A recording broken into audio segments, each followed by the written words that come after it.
Hi friends, welcome to Joy's kitchen. అందరూ ఎలా ఉన్నారు? బాగున్నారా? ఈరోజు మనం చికెన్ ఆవకాయ ఎలా చేయాలో నేర్చుకుందాం. ముందుగా దానికి కావాల్సిన పదార్థాలు: చికెన్, ఇది బోన్లెస్ చికెన్ అండి. నేను దీన్ని ఉప్పు పసుపు వేసి ఒక అరగంట క్రితం నానబెట్టుకున్నాను.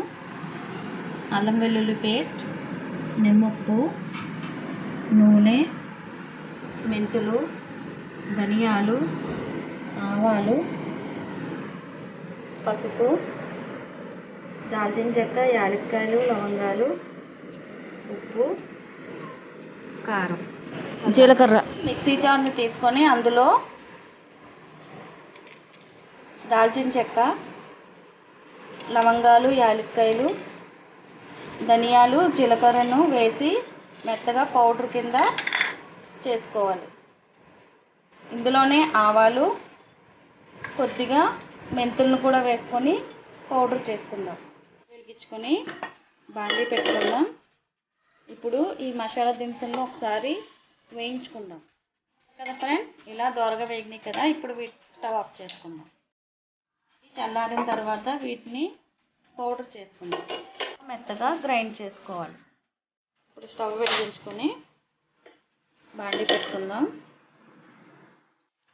స్టవ్ సిమ్లో పెట్టుకొని ఇందాక మనం పసుపు ఉప్పు వేసి నానబెట్టి ఉంచుకున్న ఈ చికెన్ను ఇందులో వేసి ఉడకనిద్దాం.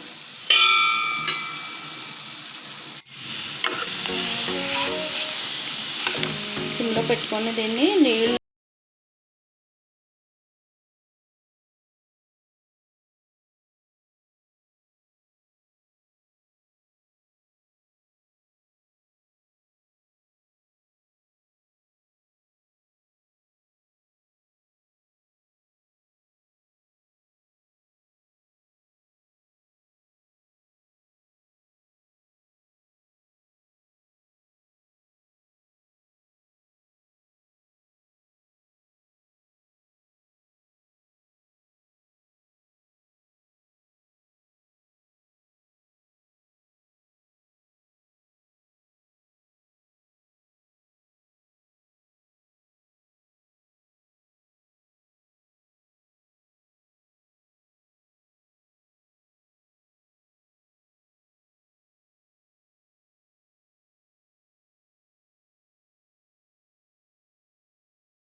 తర్వాత ఇందాక మనం గ్రైండ్ చేసి ఉంచుకున్న మసాలాను యాడ్ చేసుకుందాం.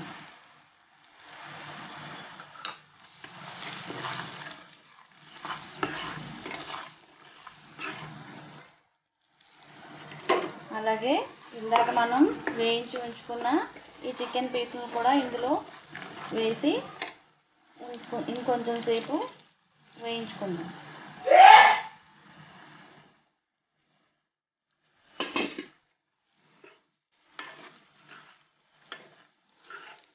తీసుకొని ఇలా కొంచెం ముక్కలు వేసుకొని కొంచెం మెత్తగా చేసుకోవాలి ఫ్రెండ్స్. ఇలా మెత్తగా దంచుకోవాలి.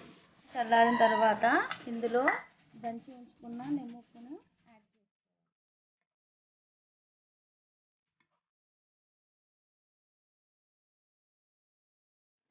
ఇప్పుడు దీన్ని సర్వింగ్ బౌల్లోకి తీసుకుందాం.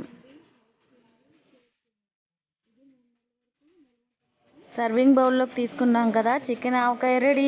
ఈ రెసిపీ కనుక మీకు నచ్చినట్లయితే ట్రై చేయండి, లైక్ చేయండి, షేర్ చేయండి. Thank you for watching.